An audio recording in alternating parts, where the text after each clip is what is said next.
Baik, kita akan lanjutkan pembacaan firman Tuhan. Sekarang kita sudah di 2 Tawarik pasal 30.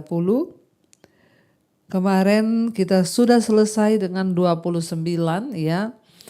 Pasal 29 menceritakan tentang bagaimana Hizkia ketika dia naik menjadi raja atas Israel dan dia atas Yehuda. Ya, yang dia lakukan nomor satu adalah dia membuka semua pintu-pintu bait Allah. Ya, agar bait Allah boleh dibuka dan dipergunakan kembali, sebab di zaman ayahnya Raja Ahaz dan raja-raja sebelumnya mereka sudah meninggalkan Tuhan dan tidak lagi ya berpegang kepada Tuhan. Bahkan rumah Tuhan, bait Allah itu sepi, tidak ada lagi ibadah.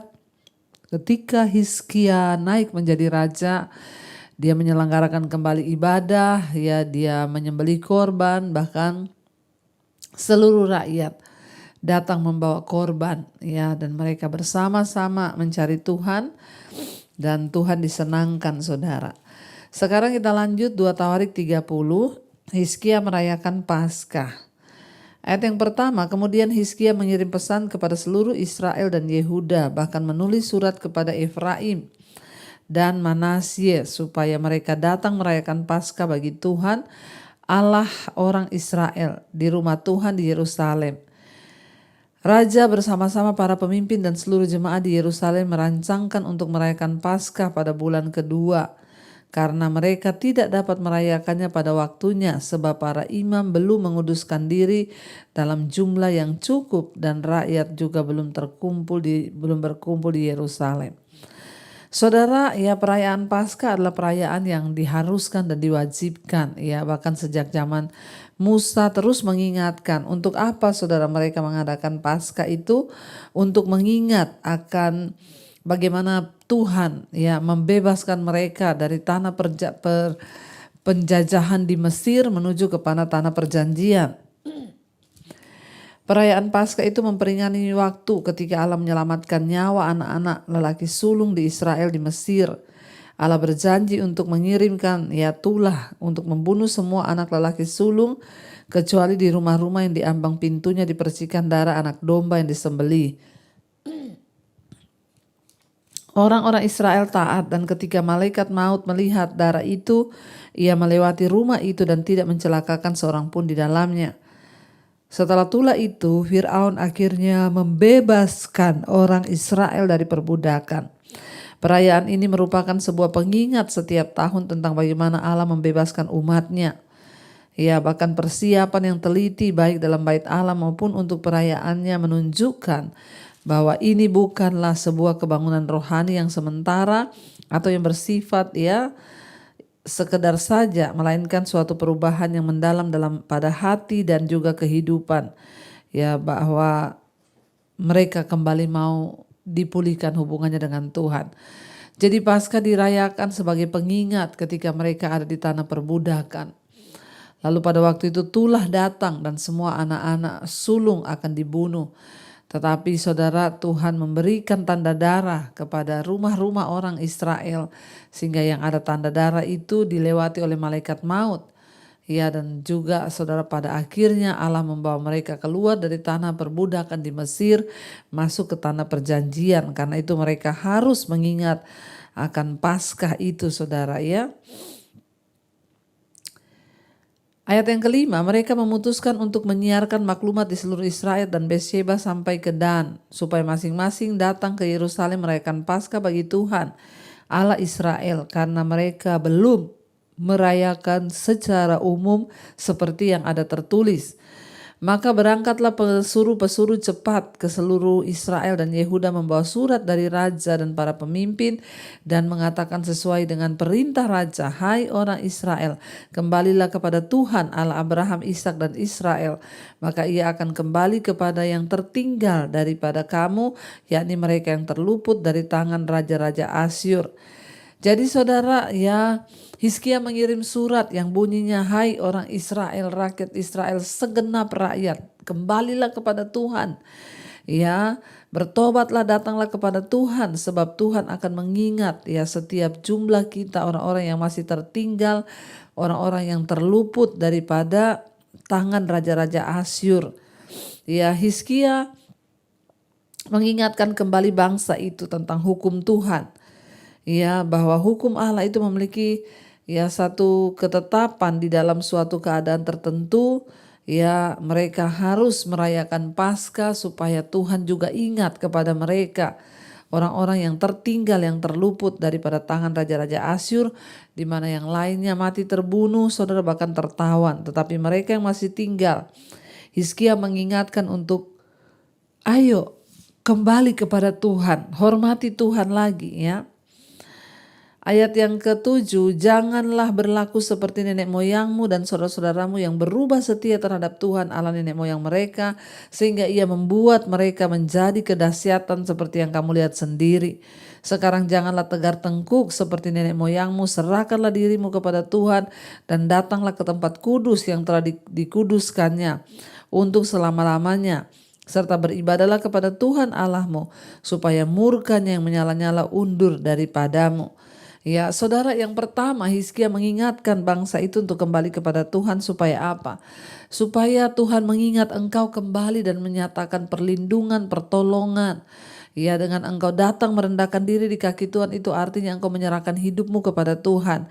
Bukan hanya itu saja, ya kenapa engkau perlu menyerahkan diri kepada Tuhan? Supaya engkau terluput dari segala kengerian, dari segala malapetaka, itu yang Hizkia bilang.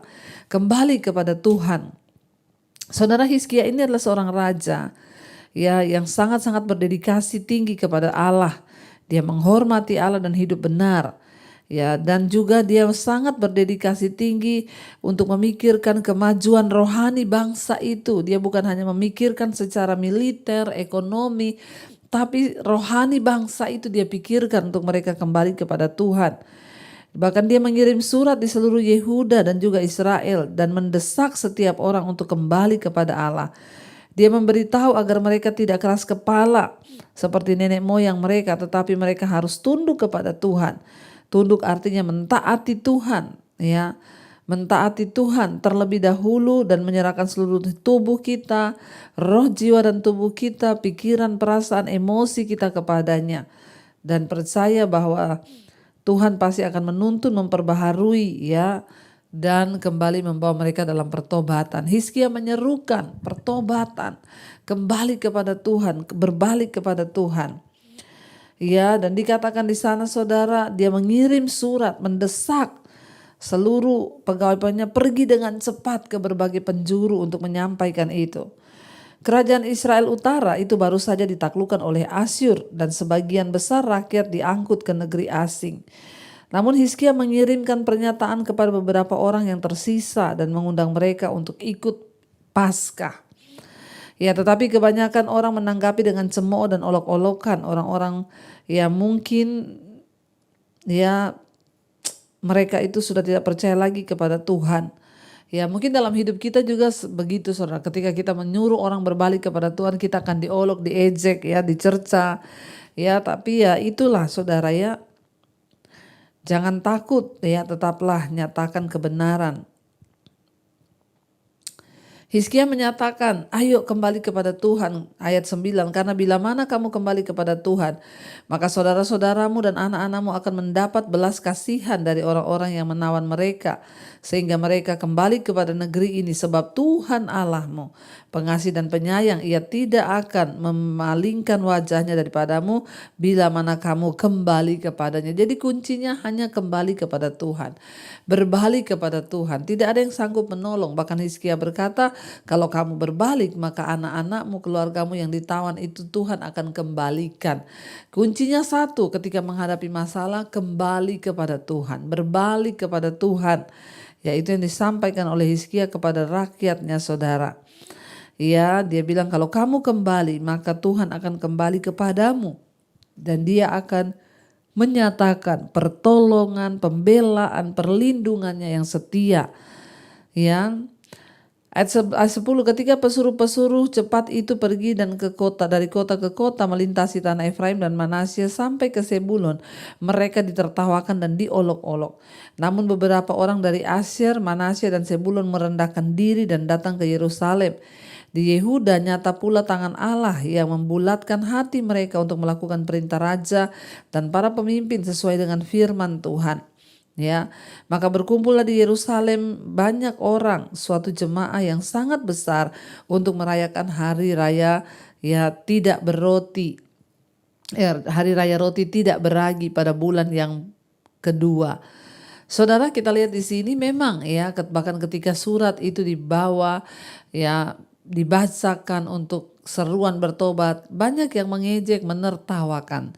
Apalagi di akhir zaman ini, saudara, kalau kita ajak orang sungguh-sungguh bertobat, kita diketawain. Kita ajak orang hidup kudus, kita diketawain. Ya, masa sih jadi Kristen nggak boleh gini, nggak boleh gitu?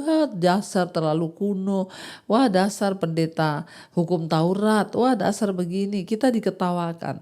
Tapi tetaplah, saudara, beritakan kebenaran. Tetaplah ajak orang kembali kepada Tuhan dan bertobat. Apalagi banyak pengajaran-pengajaran yang berkata sekarang gak usah lewat Yesus masuk bisa selamat kok. Bahkan surga juga ndak ada, neraka ndak ada. Jadi kenapa kamu harus hidup kudus? Toh juga surga ndak ada. Hati-hati saudara ya.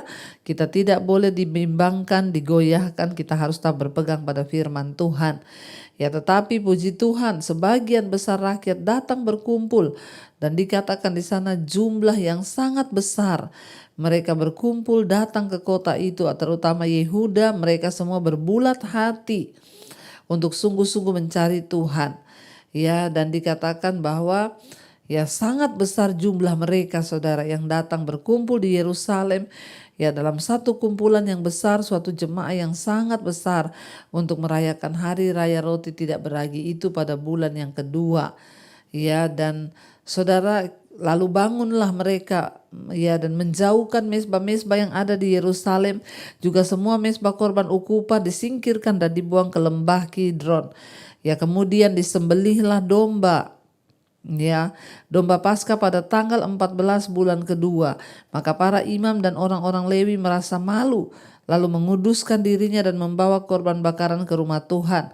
Mereka berdiri pada tempatnya menurut peraturan yang berlaku bagi mereka masing-masing. Sesuai dengan Taurat Musa, abdi Allah itu, para imam menyiramkan darah yang diterimanya dari orang-orang Lewi, sebab banyak di antara jemaah yang tidak menguduskan dirinya, sehingga menjadi tugas orang Lewi untuk menyembelih domba-domba Paskah bagi setiap orang yang tidak dapat menguduskan. Dia dapat menguduskannya bagi Tuhan karena ia tidak tahir. Sebab sebagian besar dari rakyat, terutama dari Efraim dan Manasye, Isakar, Sebulon, tidak mentahirkan diri, namun mereka memakan Paskah. Walaupun tidak sesuai dengan apa yang tertulis, tetapi Hizkia berdoa untuk mereka. Katanya, Tuhan yang baik kiranya mengadakan pendamaian bagi semua orang yang sungguh-sungguh berhasrat mencari Allah, yakni Tuhan, Allah nenek moyangnya, walaupun ketahiran mereka tidak sesuai dengan tempat kudus. Tuhan mendengar Hizkia dan membiarkan bangsa itu selamat. 7 hari lamanya orang Israel yang berada di Yerusalem merayakan hari raya roti tidak beragi dan kesukaan yang besar. Ya, sedang orang-orang Lewi dan para imam setiap hari menyanyikan puji-pujian bagi Tuhan dengan sekuat tenaga. Saudara, kita bisa membayangkan bagaimana ya atmosfer sukacita kembali datang di Yehuda, bagaimana kembali ketika hadirat Tuhan turun. Saya percaya ada satu hal yang sangat luar biasa terjadi ketika orang kembali mencari Tuhan. Coba saudara, ya saudara dan seisi rumahmu, ayo sungguh-sungguh cari Tuhan, beribadah kepada Tuhan dengan rasa hormat dan takut kepada Tuhan. Ya, dikatakan di sana ayat 22, Hizkia mengucapkan kata-kata pujian kepada semua orang Lewi yang menunjukkan akal budi yang baik dalam melayani Tuhan. Demikianlah orang memakan makanan perayaan selama 7 hari sambil mempersembahkan korban keselamatan dan mengucap syukur kepada Tuhan Allah nenek moyang mereka. Ayat 22, kemudian seluruh jemaah sepakat untuk berhari raya 7 hari lagi. Lalu mereka berhari raya 7 hari lagi dengan sukaria. Sebab Hizkia Raja Yehuda telah menyumbangkan kepada jemaat 1.000 ekor lembu jantan dan 7.000 kambing domba. Juga para pemimpin menyumbangkan kepada jemaat 1.000 ekor lembu jantan dan 10.000 ekor kambing domba. Dan sebagian besar para imam telah menguduskan diri. Seluruh jemaah Yehuda bersukaria dan para imam dan orang Lewi ya, dan seluruh jemaat yang datang dari Israel serta orang-orang asing, baik yang datang dari tanah Israel maupun yang tinggal di Yehuda. Maka besarlah kesukaan di Yerusalem, karena sejak Salomo bin Daud Raja Israel tidak pernah terjadi peristiwa semacam itu di Yerusalem. Sesudah itu para imam Lewi bangun berdiri dan memberkati rakyat. Suara mereka didengar Tuhan dan doa mereka sampai ke tempat kediamannya yang kudus. Wow saudara, ya apa yang dirindukan saudara, yaitu ketika Tuhan mendengar doa-doa kita. Waktu Hizkia datang, dia kembali membawa bangsa itu kepada Tuhan, maka terjadi sebuah kegirangan. Orang-orang yang diundang ke Paskah, ya mereka datang dalam jumlah yang besar, walaupun ada orang-orang yang mengejek, yang menertawakan. Ya, tetapi berbagai usaha sudah dilakukan oleh Hizkia untuk membawa bangsa itu kembali. Tetaplah lakukan usaha kita untuk membawa suami kita kembali pada Tuhan, keluarga kita kembali pada Tuhan. Sekalipun kita diejek, ya biarlah Roh Kudus yang akan menginsyafkan mereka, saudara. Ya, dan kita lihat di sini akhirnya ya luar biasa, orang-orang itu begitu bersemangat merayakan Paskah dan memberikan persembahan ke bait Allah, sehingga para imam dan orang Lewi merasa malu ketika melihat mereka itu membawa ya persembahan kepada Tuhan berupa kambing, domba, lembu, sapi, saudara. Ya, satu tujuan yang terpenting adalah ketika mereka membawa kurban keselamatan itu adalah sebuah ungkapan rasa syukur kepada Allah dan juga sebuah ungkapan tanda pertobatan di hadapan Tuhan.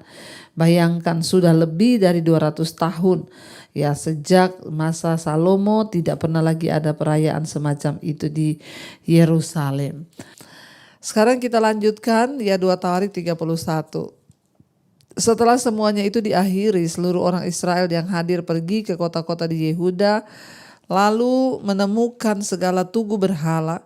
Mereka menghancurkan segala tiang berhala dan merobohkan segala bukit pengorbanan dan mezbah di seluruh Yehuda dan Benyamin, juga di Efraim dan Manasye, sampai musnah semuanya.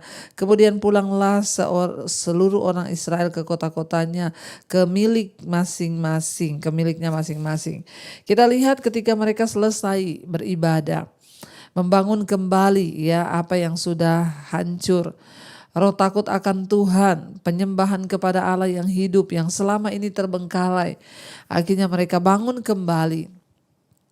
Bait Allah kembali hidup karena mulai ada penyembahan dan persembahan korban. Setelah mereka pulang dari ibadah itu, mereka menemukan tugu-tugu berhala, penyembahan kepada dewa-dewa Baal. Lalu mereka merobohkan itu semua, saudara, karena mereka punya satu pertobatan kepada Tuhan bahwa mereka tidak boleh menyembah kepada dewa-dewa yang lain. Mengapa penyembahan berhala begitu buruk? Ya, karena orang Israel memiliki akses menuju Allah. Allah yang benar, Allah yang sejati, Allah yang esa. Tetapi mereka terus-menerus jatuh ke dalam penyembahan berhala. Ya, mereka terus menyembah berhala-berhala yang tidak bernyawa. Bahkan itu kan buatan manusia yang hanya dibuat dari batu dan kayu. Mereka mengesampingkan penyembahan terhadap Sang Pencipta hanya demi untuk menyembah ciptaan mereka sendiri dari batu dan kayu. Ya, kita sama bersalahnya, saudara, apabila Allah tidak lagi menempati tempat utama dalam kehidupan kita. Ya, dan ketika kita itu lebih memikirkan kekayaan, kesenangan, martabat, harta benda daripada Allah, kita sebetulnya sedang jatuh dalam penyembahan berhala dengan hal-hal tersebut, karena itu merupakan dewa-dewa kekejian. Karena penyembahan berhala, bangsa Yehuda akhirnya dikirim ke pembuangan di negeri asing. Kita mungkin tidak dikirim ke pembuangan, tetapi hajaran Tuhan sudah menanti orang-orang yang terus-menerus ya diberhalakan oleh keinginan-keinginan duniawi dan segala hal duniawi yang menjadi prioritas dalam hidup mereka. Saat ini mungkin kita tidak menyembah lagi patung atau dewa-dewa buatan tangan, tapi hati-hati, keduniawian bisa menjadi penyembahan berhala. Ada orang yang terus-menerus, saudara, diperbudak, mencari uang, kehilangan damai sejahtera, sukacita, diperbudak oleh ya segala ketamakan sehingga menghasilkan uang dengan berbagai cara, menghalalkan segala cara, dari cara yang jahat, cara-cara yang tidak halal mereka mendapatkan uang, itu namanya kita sudah menyembah berhala. Ya, bahkan sebagian orang mungkin ya terlalu hanya mementingkan kebutuhan fisik sehingga ya dia itu sudah tidak baca Alkitab, nggak pernah berdoa, tapi harus ke salon, harus merawat diri. Bahkan sekarang bagi ibu-ibu ya sibuk dengan suntik mukanya, dengan filler, dengan operasi plastik, dengan segala hal yang membuat kita ini akhirnya tidak bersyukur lagi sama Tuhan. Diperbudak, ada juga yang terikat dengan harus beli barang-barang ya terus sampai berhutang kanan kiri, ini juga berhala.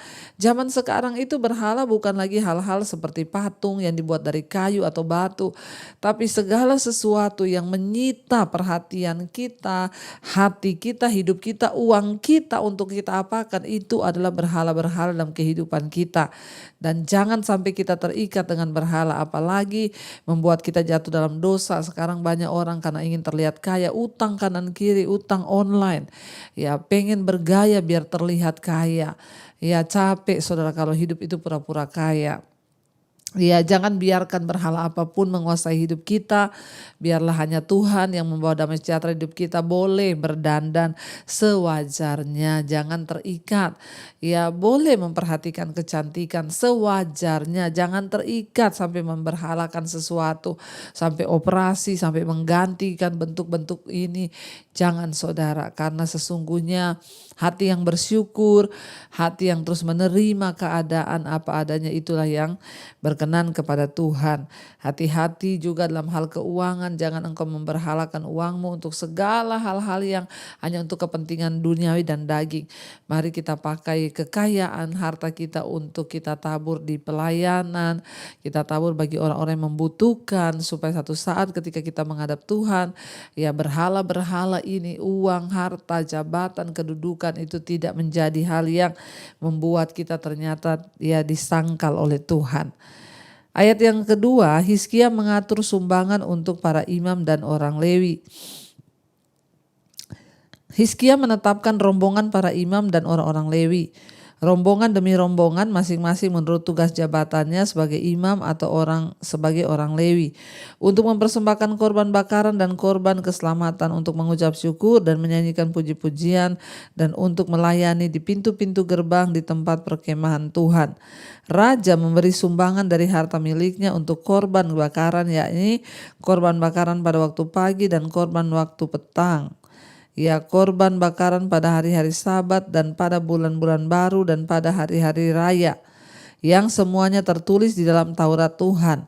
Ia memerintahkan rakyat, yakni penduduk Yerusalem, untuk memberikan sumbangan yang menjadi bagian para imam dan orang-orang Lewi, supaya mereka dapat mencurahkan tenaganya untuk melaksanakan Taurat Tuhan. Segera setelah perintah ini tersiar, orang Israel membawa dalam jumlah yang besar hasil pertama dari gandum, anggur, minyak, madu, dan segala macam hasil bumi. Mereka membawa juga persembahan persepuluhan dari segala sesuatu dalam jumlah yang besar. Orang Israel dan orang Yehuda yang tinggal di kota-kota Yehuda juga membawa persembahan persepuluhan yang terdiri dari lembu, sapi, dan kambing domba, dan persembahan persepuluhan yang terdiri dari persembahan kudus yang telah dikuduskan bagi Tuhan Allah mereka. Semuanya itu diletakkan mereka bertimbun-timbun. Ya, saudara, jadi ketika pada waktu itu raja juga memerintahkan agar rakyat, penduduk Yerusalem dan Yehuda semua, untuk mereka itu mempersembahkan persembahan untuk para imam dan orang Lewi. Seperti yang kita tahu bersama, para imam dan orang Lewi mereka tidak bekerja, karena pekerjaan mereka hanya melayani Tuhan di bait Allah. Jadi mereka itu harus juga didukung, saudara. Karena itu rakyat membawa ya semua hasil pertama dari panen mereka, bahkan dari persepuluhan mereka itu dibawa ke rumah Tuhan agar ada persedia makanan buat para imam dan juga orang Lewi. Ya, karena orang Lewi itu tidak bekerja, para imam tidak boleh bekerja, mereka benar-benar harus fokus untuk melayani Tuhan di bait suci, di bait Allah saudara ya. Sehingga kehidupan mereka ditopang oleh rakyat. Ya, mereka membawa persembahan-persembahan ya untuk bisa para imam itu mendapat makanan, karena kalau tidak ya imam ini sudah sibuk memikirkan pelayanan, sibuk memikirkan juga bagaimana dia makan, mencari uang. Nah, karena itu mendapat pengkhususan ya, karena itu raja mengingatkan kembali para rakyat, ayo beri persembahan kepada para imam.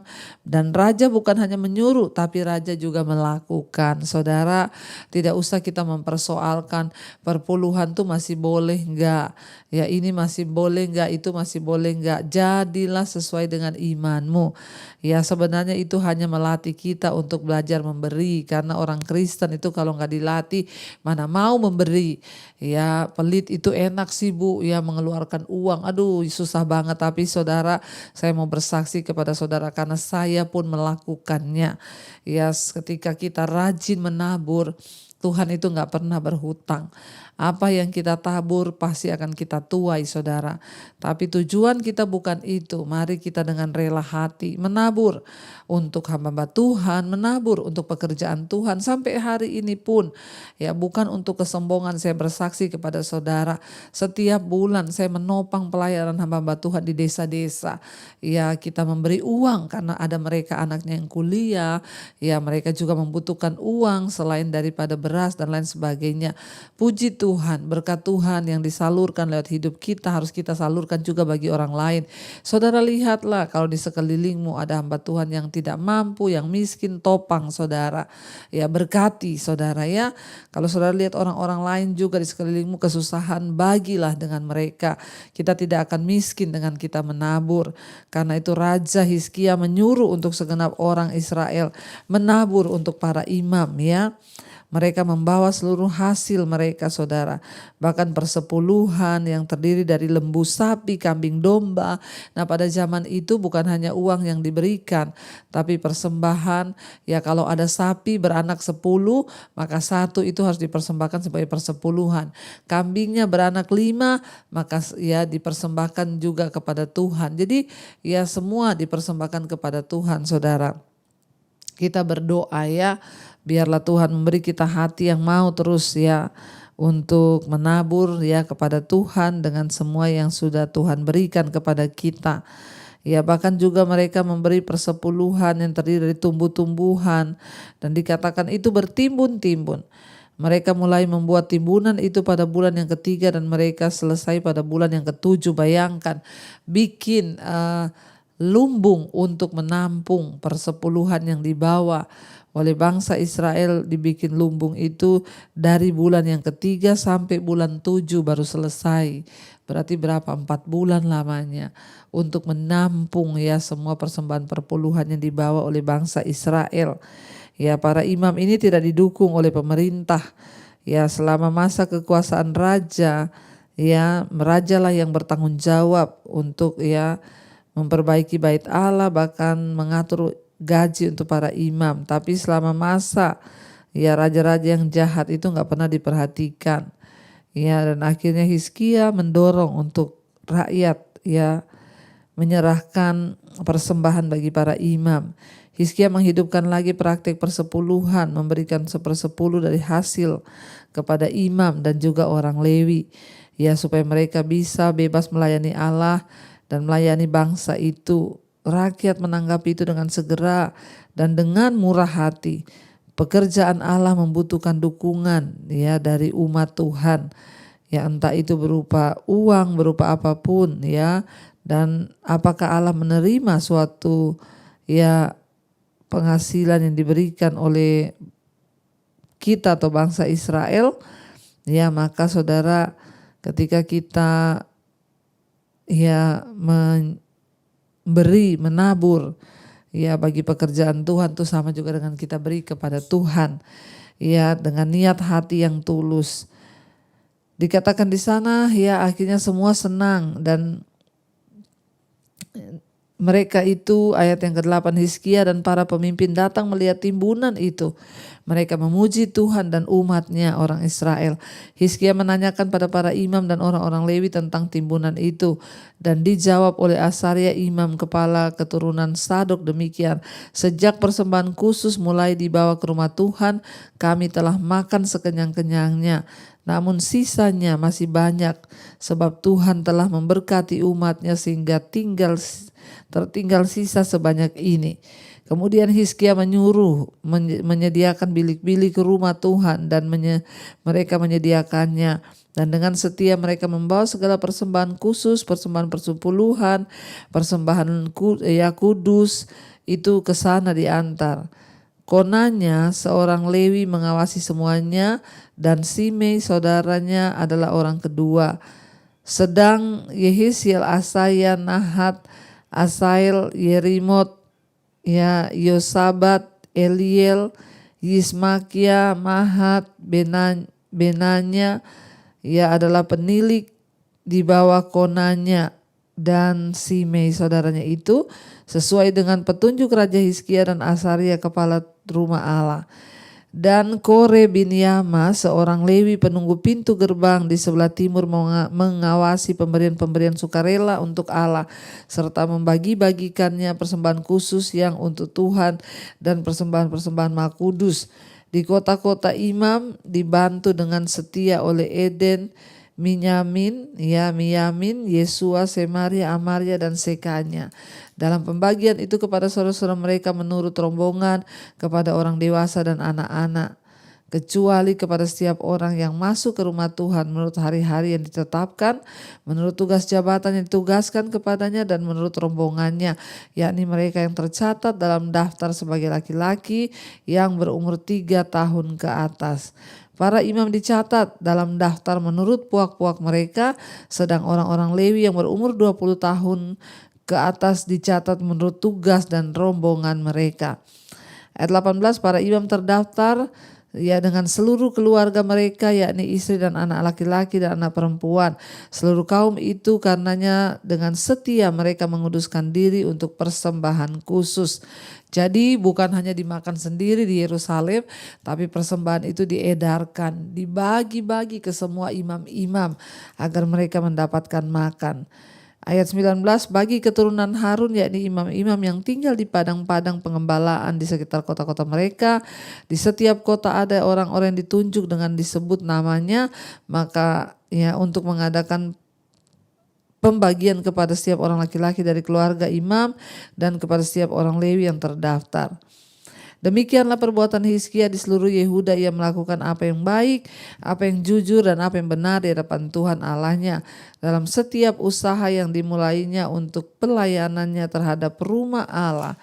Dan Allah, ia mencari Allahnya, semuanya dilakukannya dengan segenap hati, sehingga segala usahanya itu berhasil. Saudara, Hizkia melakukan apa yang benar dan baik, jujur di hadapan Tuhan, dan itu membawa rakyatnya kembali kepada pembaharuan rohani atau pertobatan. Sehingga apa yang terjadi dikatakan tadi, Tuhan memberkati kehidupannya. Jangan pernah ragu, ketika kita sungguh-sungguh ikut Tuhan maka hidup kita akan diberkati. Mari kita tundukkan kepala, kita satukan hati, kita berdoa. Terima kasih Bapa, kami bersyukur kami boleh ada di mezbah doa mendengarkan firman Tuhan. Biarlah firman-Mu memberikan kami kekuatan untuk kami terus bertahan di dalam jalan kebenaran-Mu, mengandalkan Tuhan. Orang yang mengandalkan Tuhan tidak akan pernah dipermalukan. Ajar juga kami belajar untuk hidup menjadi berkat Tuhan, untuk mau menabur supaya hidup kami ini dipelihara oleh Tuhan. Mari kita sama-sama membuka hati dan roh jiwa tubuh kita untuk berkat dari Allah Bapa, cinta kasih Tuhan Yesus Kristus, penyertaan Allah Roh Kudus turun atas hidup kita mulai hari ini bahkan sampai kali yang kedua Tuhan Yesus datang menjemput kita. Nama kita tercatat di dalam kitab kehidupan. Dalam nama Tuhan Yesus yang percaya diberkati Tuhan, katakan bersama amin, amin, amin. Tuhan Yesus memberkati saudara, shalom dan Immanuel.